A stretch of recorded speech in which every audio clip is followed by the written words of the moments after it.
Good evening, children. Our first lesson name is Reflection of Light at Curved Surfaces. Our first lesson name is Reflection of Light at Curved Surfaces. Okay. First we will try to understand the lesson name. What is light? Light is a form of energy which travels from one place to another place in the form of electromagnetic waves, which we learnt in the earlier classes. Okay, light is a form of energy which travels from one place to another place in the form of electromagnetic waves. What do you mean by reflection? Reflection is a property of light. Okay, when light touches to a surface, it will come back or it will be bounced back. Just like when you take a ball, throw to the wall, it will come back, no? Like that, light also will be coming back. This phenomena is called reflection. Okay, so reflection of light at curved surfaces. Okay, in the 9th class you learnt at plane surfaces. Reflection of light at plane surfaces we learnt. Here for curved surfaces we are going to learn. Generally, when sunlight is falling on the earth, there is no restriction. It should be fall only on the plane surface of the earth. Is it? It may fall on the hill area or valley area or any other uneven place of the earth. So, all together that uneven part we will be considered as a curved surface. Okay. Generally, light will follow the shortest path. Okay. According to the Fermat's principle, light always choose the shortest path. This principle is called Fermat's principle. We already learnt in the earlier classes. What is Fermat's principle? Light always chooses the shortest path. Okay. Now we will come across the concept of plane mirror first. Later we will move towards the curved mirrors. First we will go to the plane mirror concept. Then we will move towards the curved mirrors concept. So what do you mean by plane mirror? What is the difference between a transparent glass material and plane mirror? Transparent glass means it has no shading part. For a transparent glass material, if you shade one side with the aluminium or silver coated one side, it will form a plane mirror. Okay. So in case of plane mirror, we can see our face. In case of transparent glass, we can't see. That is only main difference. Okay. In case of plane mirror, we will notice size of the object will be equals to size of the image. For a perfect plane mirror, size of the object will be equals to size of the image. But we will have a lateral inversion. Okay. For a plane mirror, we will have lateral inversion. What do you mean by lateral inversion? You might notice in plane mirror, left appears as right, right appears as left. Is it? That is only called lateral inversion.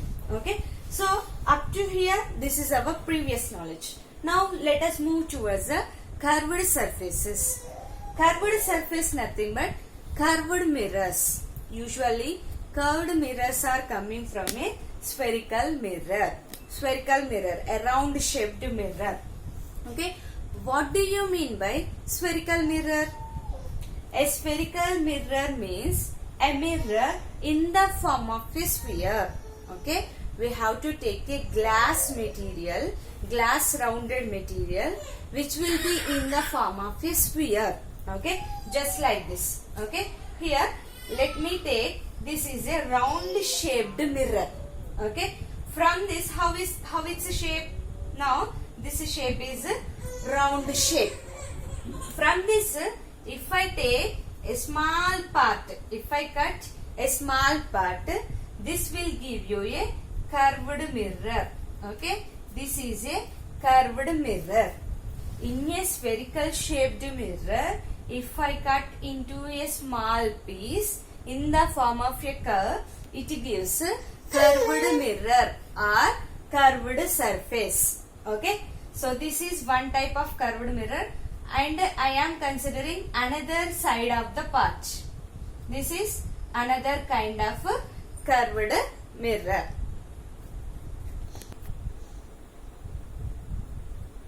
As spherical mirrors are two types. Spherical mirrors are two types. Okay. Generally, these curved mirrors came from the spherical mirror. Based on the shape, spherical mirrors are two types. Okay.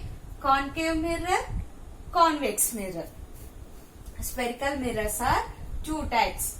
Concave mirror, convex mirror. Okay. If you take from a curve, from a sphere, if you cut into a small piece,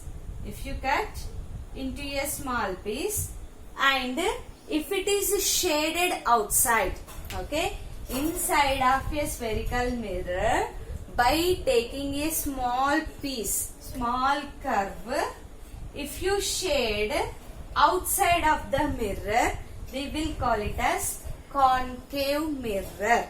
Okay.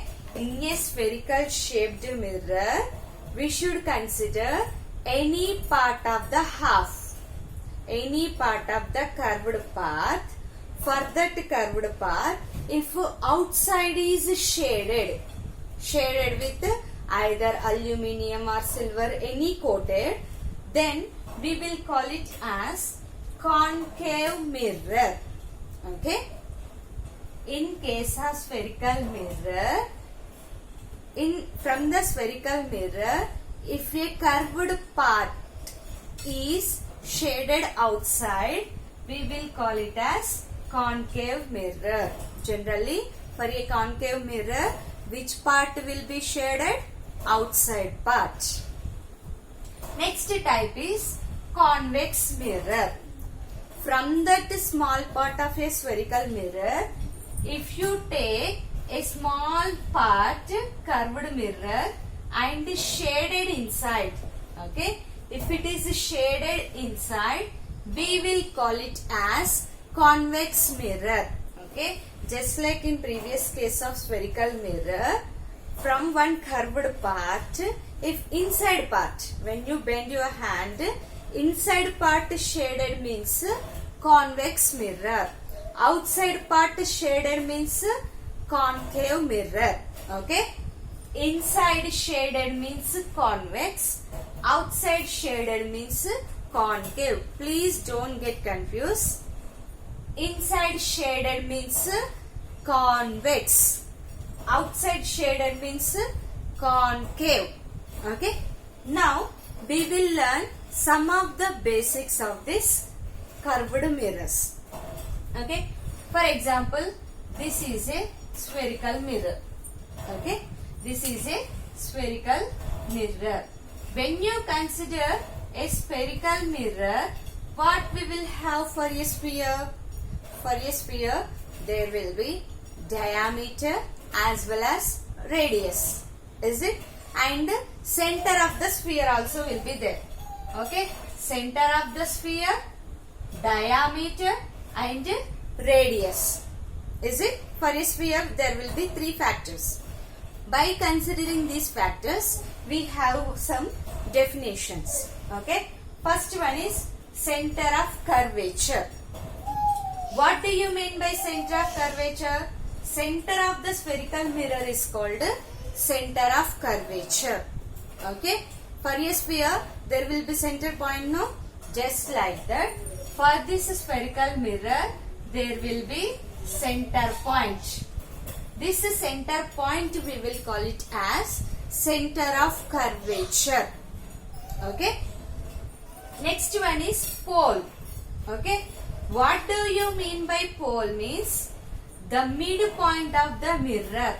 Okay. When you consider this is a curved surface. When you consider this is a curved surface or curved mirror, this midpoint is called pole. Okay, the midpoint of a mirror or the midpoint of the curved surface. Here our mirror is curved surface only, na? The midpoint of the mirror is called pole. Next definition, principal axis. What do you mean by principal axis? Means a straight line which passes through the pole and center of curvature. A straight line which passes through the pole and center of curvature is called principal axis. A straight line which passes through the pole and center of curvature is called principal axis. In short, we will write PA, principal axis. Okay. Next, focal point. Next definition, focal point. The distance between focal point and pole is called focal point. The distance between focus and pole is called focal point. Okay. Next definition is focus. Next definition is focus. Next definition, focal length. The distance between focal point and pole is called focal length. Okay. So first we will move towards what is focus point. Focus or focus point, both same only. What is focus means? A point on the principal axis. On this principal axis where all incident rays meet. All incident rays meet at one point. This point is called focus point or focus. Okay. A point on principal axis. Generally, this focal point will be on the principal axis only. Focal point will be on the principal axis only. A point on the principal axis where all incident rays meet is called focal point or focus. Now, focal length. Generally, this focus will be represented with the letter capital F. Focus will be represented with the letter capital F. Next, focal length. It will be represented by small f. No confusion. Focal point with capital F. Focal length with small f. The distance between focal point and pole is called focal length. The distance between focal point and pole is called focal length. Okay. So, we will recall these basic definitions once again. What do you mean by center of curvature?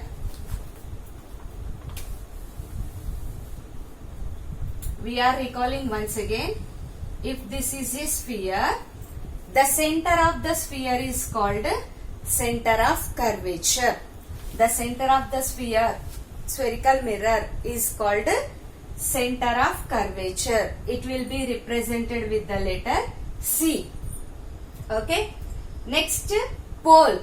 The midpoint of a mirror. So, if you consider this is a curved mirror, this midpoint of a mirror is called pole.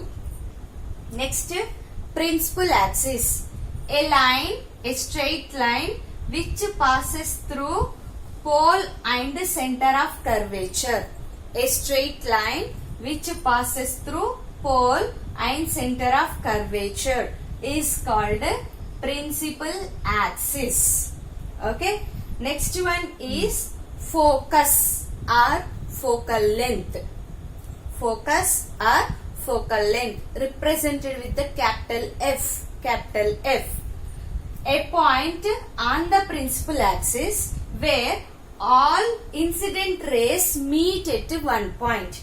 They will meet at the principal axis where all incident rays meet at one point is called focal or focus. Focal point or focus. It will be represented with the capital F. Next, focal length. Focal length represented by small f. Focal length represented by small f. The distance between pole and focus. The distance between pole and focus is called focal length. So, focal length from center to pole is radius, no? So, half of this distance is r by 2. That is why focal length will be represented by radius by 2, r by 2. Thank you.